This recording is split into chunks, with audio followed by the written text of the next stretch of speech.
पर्यो। जय घन्टी। म जसका लागि जुन निर्वाचन क्षेत्रमा यहाँ आज उभिएको छु, मलाई थाहा छ तपाईहरुले मन बनाइसक्नु भएको छ यहाँ भोट माग्न आउनु पर्दैन। म यहाँ भोट माग्न होइन, म झापा 5 मा भोट माग्न होइन, न्याय माग्न आएको छु। न्याय।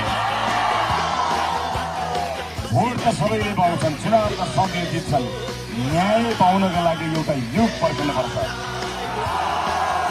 म झापा 5 मा न्याय माग्न आएको छु दाजुभाइ दिदीबहिनीहरू, न्याय माग्नको लागि। अन्याय त म माथि पनि भएकै हो, तर मेरो न्याय माग्न आएको होइन। अन्याय त म माथि मात्र भएको होइन, अन्यायको शिकार त म पनि भएको छु। मेरो चिन्ता गर्न पर्दैन, तर देशको न्यायको लागि एकपटक भोट हाल्नु पर्नेछ।